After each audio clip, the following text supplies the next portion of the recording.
우리 마음속에 사랑이 넘치고 감사가 넘치고 기쁨이 차고 넘치는 이번 한 주간이 되시기를 간절히 바랍니다.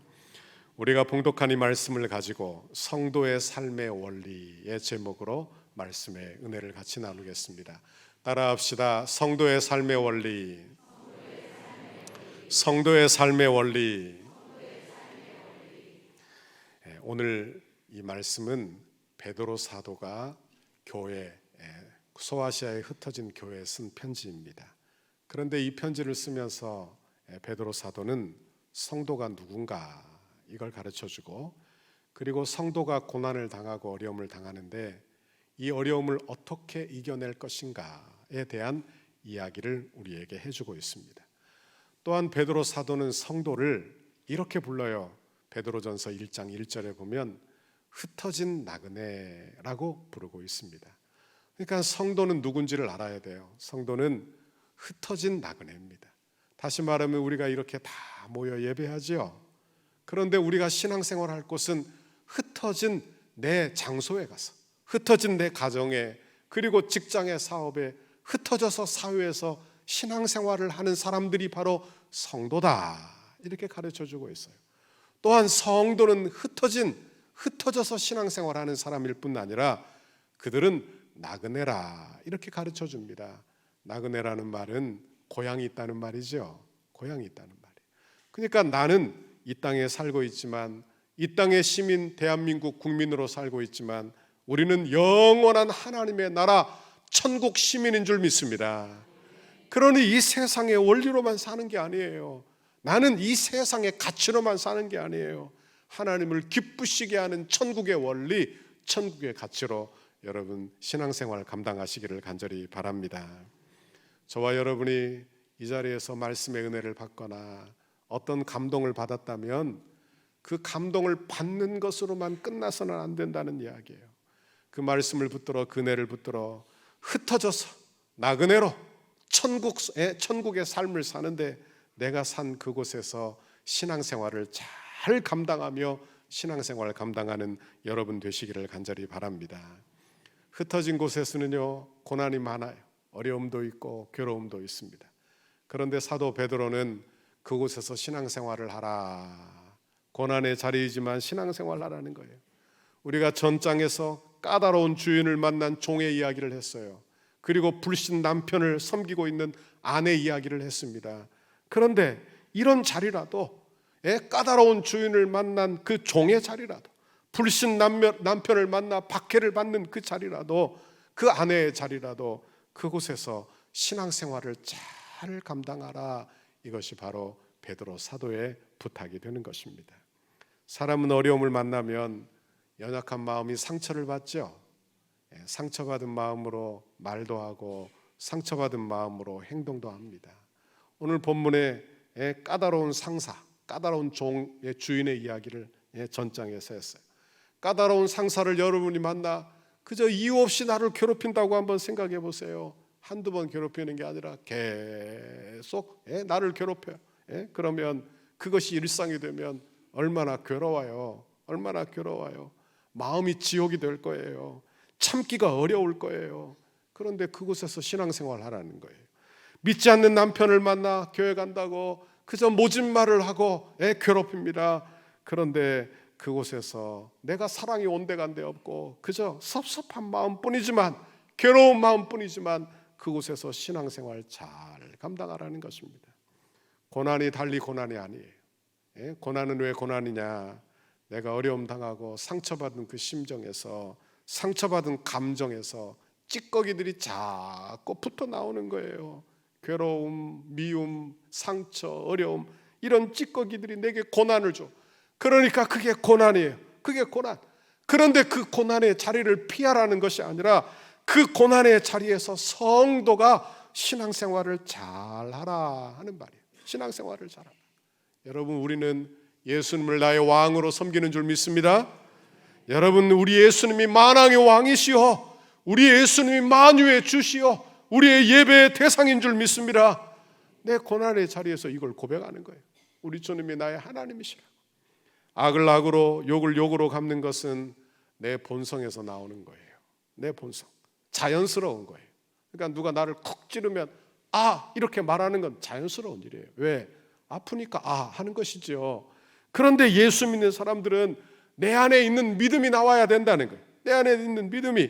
그러니까 여러분 믿는 사람이 악을 악으로 대하고 욕을 욕으로 대하고 살면 마음이 하나도 안 편해요. 마음이 하나도 안 편해요. 왜? 내 안에 성령님이 계시니까, 성령님을 거슬려서 한 것이니까 마음이 기쁘지도 않고 행복하지도 않더라 하는 것입니다. 신앙생활은 거듭난 마음으로 사는 것인 줄 믿습니다. 하나님이 우리에게 심어두신 착한 마음, 하나님이 우리에 심어두신 은혜 받은 마음, 그걸 가지고 신앙생활을 하는 거예요. 여러분 이런 신앙생활 감당하기를 간절히 바랍니다. 오늘 성도가 이 땅에서 믿음으로 살아가야 할 삶의 원리 몇 가지를 나누며 은혜 받기를 간절히 바랍니다. 첫 번째로 동정하며 사랑하는 원리입니다. 따라합시다. 동정하며 사랑하는 원리. 동정하며 사랑하는 원리. 8절 말씀 같이 읽어봅니다. 시작. 마지막으로 말하노니 너희가 다 마음을 같이하여 동정하며 형제를 사랑하며 불쌍히 여기며 겸손하며. 그랬어요. 베드로 사도는 거듭난 성도가 갖는 마음을 이야기했어요. 여기 동정하며 형제를 사랑하며 불쌍히 여기며 겸손하며. 이 마음은요 그저 사람이 좋아서 나오는 마음이 아니에요. 사람이 좋아서. 이 마음은 거듭난 심령에서 나오는 마음이에요. 그러니까 예수 믿어서 변화된 심령에서 나오는 마음이에요. 그러니까 신앙생활 하는 데서 나오는 마음이에요. 그런데 이 마음 앞에 어떤 단어가 있느냐? 다 마음을 같이하여 이렇게 되어 있어요. 다 마음을 같이하여. 여러분 성도는 한 마음 되어야 할 줄 믿습니다. 교회는 하나 되어야 할 줄 믿습니다. 근데 여기서는 성도가 하나다 이 말도 되겠지만 다 한 마음 품자 이런 말도 되겠지만 우리의 구주와 같은 마음을 품자 이런 말도 되는 거예요. 여러분 교회가 어떻게 한 마음을 품습니까? 우리 온 성도들이 그리스도와 같은 마음을 품어야 할 줄 믿습니다. 그때 교회는 하나 되는 거예요. 빌립보서 2장 5절 너희 안에 이 마음을 품으라 곧 그리스도 예수의 마음이니 그는 근본 하나님의 본체시나 하나님과 동등됨을 취할 것으로 여기지 아니하시고 오히려 자기를 비워 종의 형체를 가지사 사람들과 같이 되셨고 사람의 모양으로 나타나사 자기를 낮추시고 죽기까지 복종하셨으니 곧 십자가에 죽으심이라 그랬어요. 여러분 예수 믿는 것 그게 뭐냐? 예수님과 같은 마음을 품는 거예요. 그러니까 예수님 따로 나 따로 사는 게 아니고요. 예수 믿으면 예수님의 마음을 내 마음으로 받아들여 예수님처럼 예수님 닮아가는 것입니다. 이것이 우리의 신앙생활이에요. 그러니까 예수님과 한 마음 되는 거예요. 다른 생각을 다 가지고 있지만 여러분 교회가 어떻게 하나가 되느냐?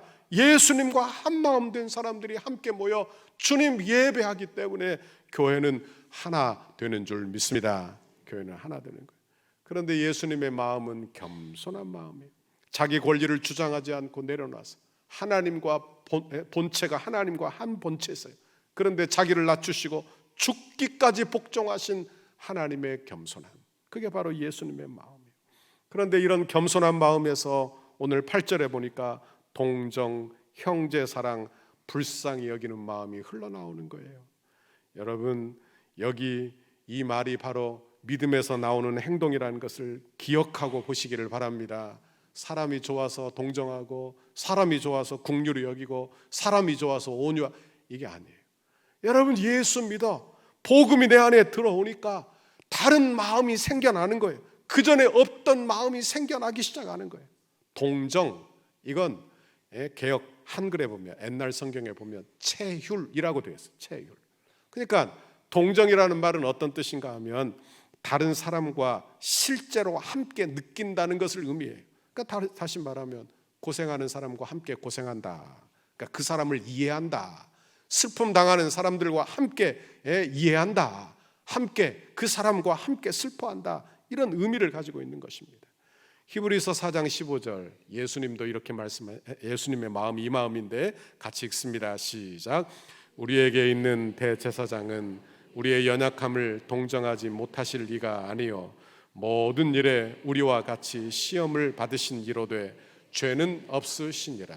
여기도 우리의 연약함을 동정이라고 되어 있는데 옛날 성경은 우리의 연약함을 채울하지 못하실 리가 아니요 이렇게 적혀 있죠. 그러니까 동정한다는 말은 이런 뜻이에요. 내 자리에 내려오셔서 내 고통, 내 어려움을 다 이해하신다는 거예요. 어려움 당하면 무슨 생각이 제일 먼저 듭니까? 아무도 나를 모를 것이다 이렇게 생각하죠. 내가 아프고 아픈 사람인데 아픈 사람의 마음을 아픈 사람 외에 누가 알겠어요?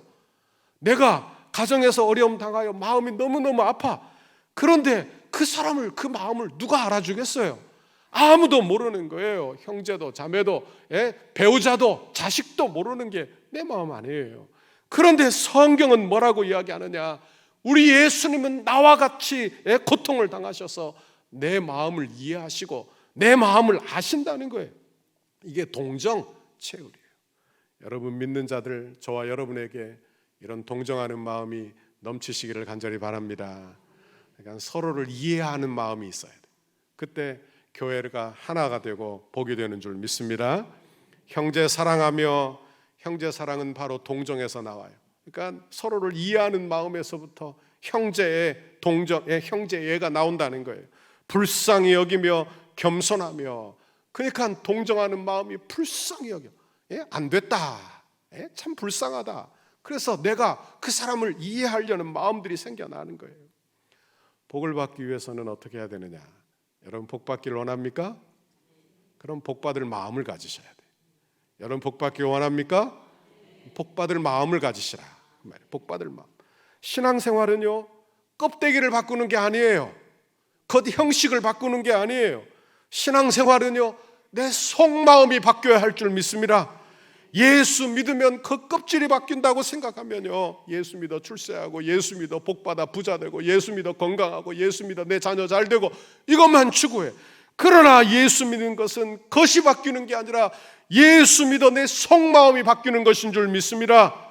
냉정하던 마음이 여러분 온유하고 따뜻한 마음이 되고, 여러분 강팍한 마음이 은혜받아 어려운 사람들을 바라보며 긍휼히 여기는 마음, 불쌍히 여기는 마음, 동정하는 마음이 생겨난다는 거예요.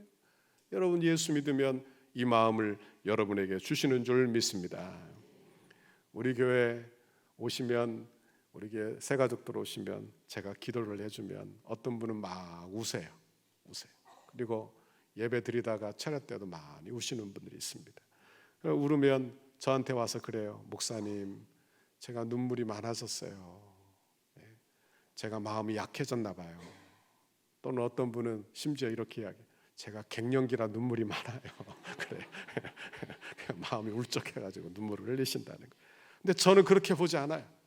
저는 그렇게 절대 보지 않아요. 마음이 약해진 게 아니라요. 약해진 게 아니라 은혜 받아 부드러워진 거예요. 은혜 받아 선해진 거예요. 여러분 그러나 보십시오. 우리에게 주신 거듭난 마음은요, 자꾸 복되게 하고 훈련하지 않으면 없어져요. 그러니까 내 안에 긍휼히 여기는 마음, 사랑하는 마음, 동정하는 마음, 형제를 사랑하는 이런 마음이 하나님이 주신 선물과 같은 마음인데, 이 마음을 훈련하지 않으면, 외면하면 그냥 사라져 버린다는 거예요. 신앙생활 잘못하면요, 율법주의가 됩니다. 신앙생활 잘못하면요, 마음의 동정심이 하나도 없는 그런 신앙생활을 하게 되는 거예요. 여러분 그러니 하나님이 내게 주신 은혜 받은 마음을 훈련하시기를 바랍니다. 귀하게 여기시기를 바랍니다. 그리고 나타내시기를 바랍니다. 이게 신앙생활이에요. 예수님 닮아가는 거니까 이게 신앙생활. 둘째로, 악을 악으로 갚지 않고 도리어 복을 비는 원리입니다. 따라합시다. 악을 악으로 갚지 않고 도리어 복을 비는 원리. 9절 말씀 같이 읽어봅니다. 악을 악으로 욕을 욕으로 갚지 말고 도리어 복을 빌라. 이를 위하여 너희가 부르심을 받았으니 이는 복을 이어받게 하려 하심이라. 아멘. 여러분 사실 이 원리는요, 일반적이지 않죠. 일반적이지 않아요. 왜? 우리의 일반적인 사고는 뭐냐? 이 세상의 법치 국가에서 하는 일은 뭐냐? 내가 피해 받은 대로 보복하는 원리예요. 이게 법의 원리예요. 그러니까 내가 나를 한 대 때려, 그러면 나도 한 대 때려주는 게 바로 세상의 원리, 일반적인 원리예요. 그런데 이 원리는요, 우리를 불행하게 만드는 원리입니다. 불행하게 만들어요. 악을 악으로 갚고 욕을 욕으로 갚고 살면 세상이 어떻게 되느냐? 악순환이 이루어지는 거예요. 악순환이 막 돌아가기 시작하면, 내 인생에, 우리의 사회에서, 이 세상에서 악순환이 막 돌아가기 시작하면 절대로 행복하지 않아요. 불행의 늪에 빠지고 마는 거예요. 불행의 늪에. 제가 유학할 때 저희 집사람과 결혼해서 학교 근처에 허름하고 조그만 아파트에 신혼살림을 차렸습니다. 그런데 그 동네는 어떤 동네냐? 그 동네는 멕시코에서 이주해 온 사람들이 많이 살았어요. 그러니까 뭐 불법 이민자들도 있고 살았는데, 멕시코 사람들이 좀 시끄러워야죠. 참 시끄러워요. 하여간 음악이 얼마나 시끄러운지. 그렇다고 민족을 어떻게 폄하하는 건 아닙니다. 실제로 좀 음악 소리가 시끄러워요. 그런데 결국에 내가 멕시코 사람들이 많이 있는 데서 살다가 멕시코 음식도 맛있고 좋더라고요. 그렇게 생각하긴 했지만 어쨌든 너무너무 시끄러. 베이스 막 스피커를 위에다가 달아놓고, 아마 스피커를 바닥에다 놓는지 막 쿵쿵쿵쿵쿵쿵쿵쿵 울려대는데 머리가 흔들릴 지경이에요. 얼마나 화가 나는지 제가 막대걸레를 들고 천정을 푹 쳤어요. 화가 나서 위에다가 그냥 툭툭 조용히 하라고 이렇게. 그러면 조용히 하면 좋은데 그 사람들이 어떻게 발을 구르더라고 막 쿵쿵. 그런데 음악을 더 크게 틀고 막 파티가 일어났어요. 화가 나서 참을 수가 있어야죠. 제가 나가 올라가서 뭐라고 한 소리를 해야 되겠다 하고 올라가는데, 다행히 우리 집사람이 말려줘서 안 올라갔습니다. 안 올라갔어요. 그리고 제가 깨달은 건 뭐냐? 악을 악으로 갚는 이 악순환에 빠지면요, 사람이 죽어나가도 분이 안 풀려요. 사람이 죽어나가도 분이 안 풀려. 불행해. 너무 불행해. 성도는요, 악을 악으로 욕을 욕으로 갚는 원리로 살아서는 안 돼요.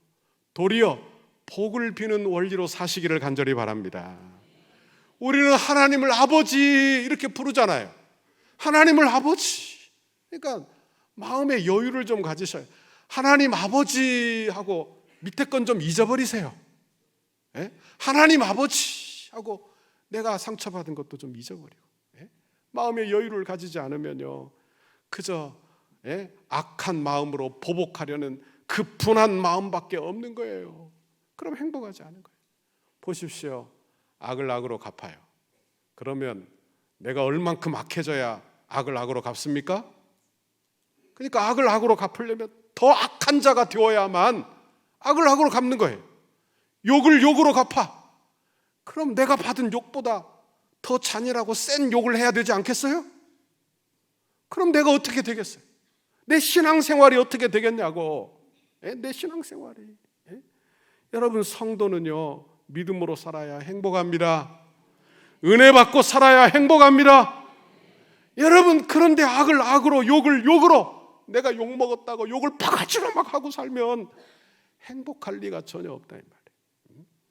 오늘 본문의 말씀은 베드로 사도가 소아시아에 흩어진 성도들에게 쓴 편지입니다. 베드로가 누군가요? 베드로는 성격이 급한 사람, 다혈질. 근데 그 사람이 어떻게 이런 말을 할까?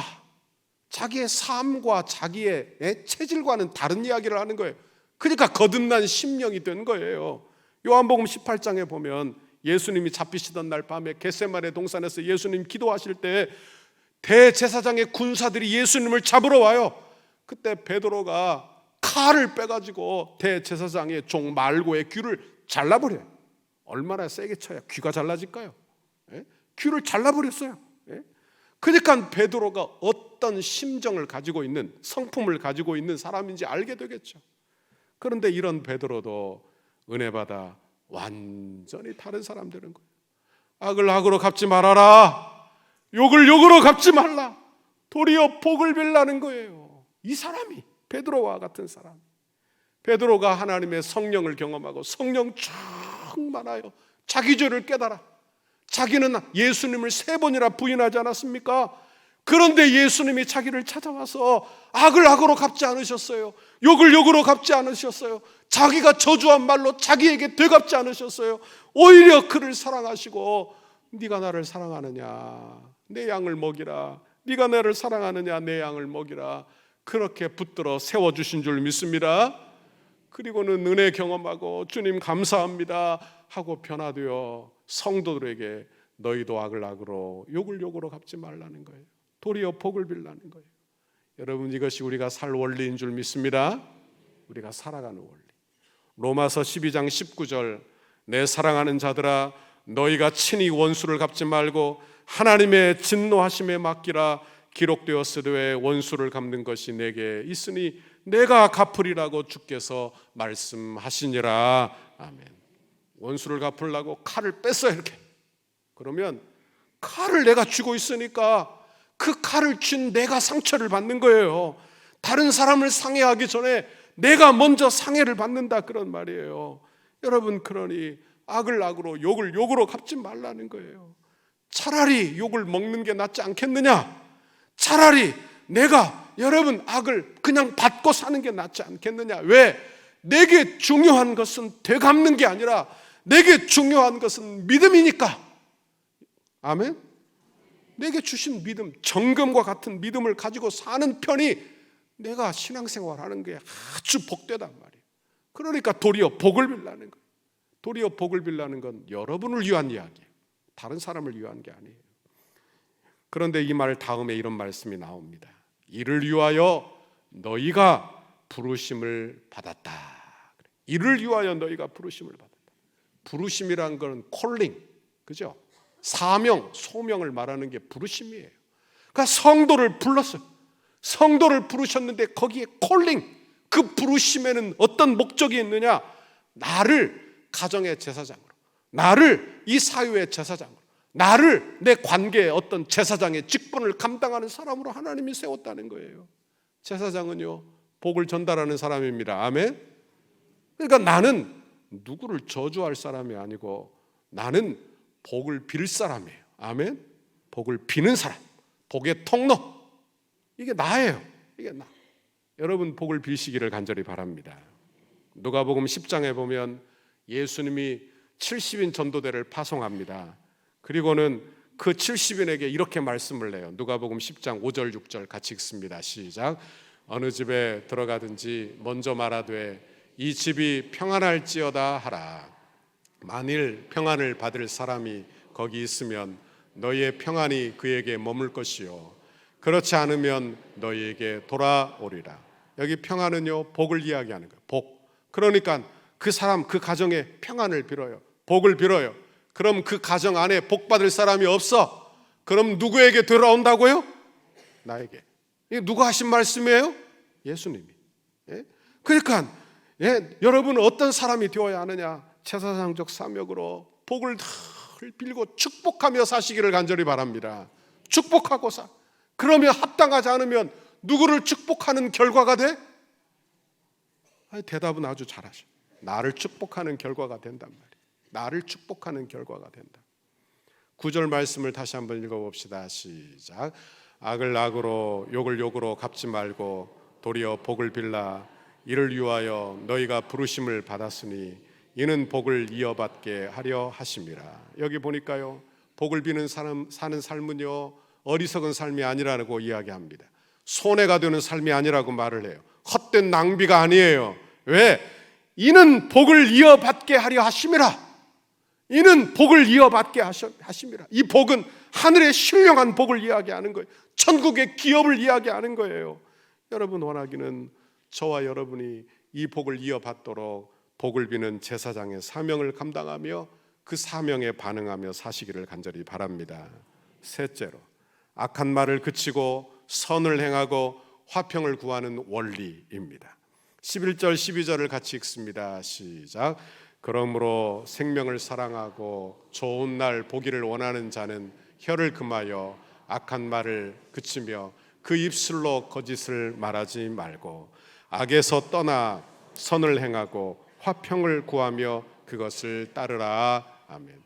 오늘 이 말씀 10절과 11절의 말씀 12절까지 말씀은 시편 34편 12절에서 16절의 말씀을 인용한 말씀이에요. 시편 34편은 아주 특별한 시편인데 시편 표제에 이렇게 붙어 있어요. 다윗이 아비멜렉 앞에서 미친 채 하다가 쫓겨나서 지은 시라고 적혀 있습니다. 아비멜렉은 뭐냐? 아비멜렉은요, 골리앗의 나라, 그 나라의 왕의 타이틀이 아비멜렉이에요. 그러니까 골리앗은 누굽니까? 다윗이 물맷돌로 쳐 죽인 사람, 그 장군이 골리앗 아니에요. 그런데 그 나라의 사울 왕에게 쫓기다가 그 나라로 들어간 거예요. 지금이야 유명인사는 다 아는데 그때 당시에 누가 누군지를 어떻게 합니까? 보지 않았으면. 그런데 아비멜렉 앞에서 다윗의 얼굴을 아는 사람이 있는 거예요. 다윗이다. 이제 죽었어요. 큰일 난 거예요. 그런데 그때 하나님께 기도하다가 침을 질질 쉬어매 흘리면서 미친 채 하다가 미친 사람 취급받아 쫓겨났다. 그리고 생명을 얻어 하나님께 기도한 시편, 하나님께 올린 시편이 시편 34편. 그러니까 깨달음이 있겠어요? 없겠어요? 있어요? 없어요? 여러분, 깨달음은 언제 오느냐? 깨달음은 평안할 때 오는 게 아니에요. 어려울 때 간구하고 기도하여 아이고 내가 이렇게는 결코 살지 말아야 되겠다, 그렇게 생각하며 깨달음이 오는 거예요. 그런데 다윗이 어떤 깨달음이 왔느냐? 이렇게 말했어요. 생명을 사랑하고 좋은 날을 보기를 원하는 자가 있느냐? 시편에는 뭐라고 적어놨느냐? 복을 받기를 원하는 자가 누구뇨? 당신이 복 받기를 원하는가? 네가 좋은 날 보기를 원한다면 깨닫는 거예요. 딱 하나 이야기야. 악한 말을 그치라는 거예요. 그리고 악에서 떠나라는 거예요. 선을 행하고 화평을 구하라는 거예요. 이게 다윗이 조언하는 내용이에요. 고난당하면 마음이 상처를 입으니까 불평하기가 쉬울까요? 좋을까요? 아니, 안 좋을까요? 불평하기가 좋겠죠. 그렇죠? 악한 말 하기가 쉽겠죠. 욕하기가 쉽겠죠. 악한 행동을 하기가 쉬워요. 고난은 인생을 강팍하게 만들어요. 그래서 악을 악으로 갚고 싶은 마음, 욕을 욕으로 갚고 싶은 마음이 생겨나요. 그런데 그렇게 살면 어떻게 되느냐? 잘 들으셔야 돼요. 이건요, 내 인생에 악한 씨를 뿌리는 것과 같아요. 내 인생의 밭에 악한 씨를 뿌려. 잡초, 이런 씨를 뿌린다. 그럼 어떻게 될까요? 씨는 자라나 열매를 맺어요. 반드시 열매를 맺어요. 그러니까 좋은 씨든 나쁜 씨든 열매를 반드시 맺는다는 거예요. 그러니까 고난 중에 악한 말을 그치고, 그리고 여러분 악에서 떠나고 오히려 선을 행하고 화평을 말하라는 거예요. 그러니까 이 말은 좋은 씨앗을 뿌리라는 거예요. 여러분의 인생에 좋은 씨앗을 뿌리기를 간절히 바랍니다. 한 번은 사울이 다윗의 일행이 숨어있는 동굴에 쉬러 들어왔어요. 제가 유대 광야를 가보니까 유대 광야는 그냥 곳곳이 석회암 동굴이에요. 그런데 그 동굴에 다윗이 숨어있는지도 모르고 사울이 다윗을 쫓아다니다가 다윗이 숨어있는 그 동굴 안에 혼자 들어와 쉬는 거예요. 부하들이 죽이잖아요. 절호의 기회 죽이자는 거예요. 그런데 다윗이 죽이지 않고 옷만 베어내요. 또 다른 사건이 사무엘상 26장에 나오는데 군사를 동원하여 다윗을 쫓던 이 사울 왕이 밤에 잠이 들었어. 다윗과 다윗이 아비새를 데리고 사울 왕의 천막에 몰래 들어갔는데 다윗이 깊이 자고 있는 거예요. 이 아비새가 사울을 죽이자고 허락해 달라는 거예요. 다윗이 허락하지 않고 여호와의 기름 부음 받은 자를 내가 해치지 않겠다, 이 생각이 단호하고, 그리고 사울을 치고 원수를 갚는 것은 내게 있지 않다는 것을 알고 있는 거예요. 하나님의 손에 맡기는 다윗을 보게 되는 거예요. 다윗은요 구약 사람이에요. 그러나 다윗의 신앙은 신약적 사고방식을 가지고 있는, 참 은혜 받은 사람, 참 은혜 받은 사람. 여러분도 여러분 천국의 백성의 사고방식으로 살기를 간절히 바랍니다. 다윗은 믿음으로 반응했어요. 선한 씨앗을 뿌리고 살았어요. 왜 이렇게 살았느냐? 바보라 그렇게 한 게 아니에요.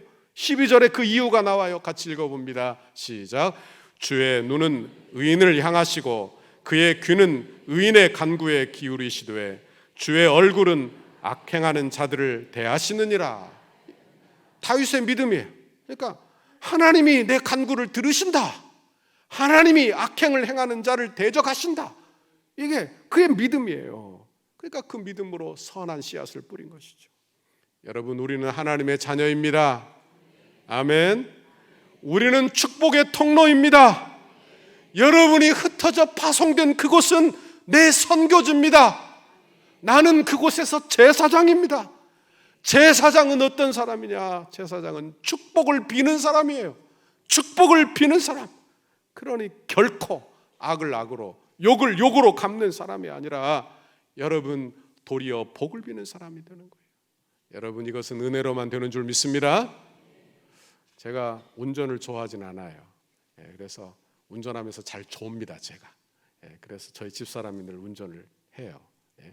그런데 어느 날 교회에서 운전을 하고 막 나가서 신호등에 서 있는데 뒤에 어떤 차가 따라 붙어가지고는 신호가 바뀌었는데 안 간다고 크락션을 빡 누르면서 저를 화나게 했어요. 화가 나더라고요. 뒤에서 여러분 크락션을 좀 살짝 누르면 좋은데 빡 누르니까 마음이 막 격동이 되더라고, 그 소리와 함께. 그러더니 마음속에 이런 생각이 들었어요. 아니, 신호가 바뀐 지 얼마가 되었다고 나를 그렇게 빡 하고 누르는가? 그럼 마음속에 나도 한번 눌러줄까? 차를 딱 세우고 나가서 좀 뭐라고 해줄까? 그래 나가봤는데 우리 성도면 어떻게 해요? 목사님이세요? 목사님이세요? 그러면 어떡하겠어요? 그리고 교회 앞에서 내가 목사가 싸우고 있으면 되겠어요? 안 되겠어요? 그래서 마음을 다스리면서 아이고, 급한 일이 있겠지. 화장실이 급한가 보지. 화장실이 급한가 보지. 내가 좀 늦었나 보다. 그리고 마음을 돌려서 하나님, 저분도 축복해 주십시오. 저분도 도와주십시오. 예수 믿게 해주십시오. 목사라서 그런 생각합니까? 여러분, 여기 내가 이 세상에서 제사장적 사명을 감당한다는 것은요, 나라고 하는 일 아닙니다. 내 사소한 마음 속에 하나님이 주신 믿음으로 사는 것, 하나님이 주신 믿음으로 도리어 복을 비는 거예요. 도리어 복을 빌어요. 도리어 복을 빌면요, 내 강팍한 마음을 하나님이 만져주세요. 강팍한 마음을 만져주신다. 그러면 누가 복을 받아요? 내가 복을 받아. 내가 복받을 그릇이 되어 복을 받아. 여러분 원하기는 하나님 주시는 은혜가 여러분에게 흘러넘치시기를 간절히 바랍니다. 욕을 욕으로 갚지 말고 도리어 복을 비시기를 바랍니다. 이 세상을 향하여 제사장으로 이 세상을 축복하시기를 바랍니다. 할 수만 있으면 좋은 씨앗을 심으시기를 바랍니다. 좋은 열매를 거두는 저와 여러분의 인생 되시기를 주님의 이름으로 축원합니다.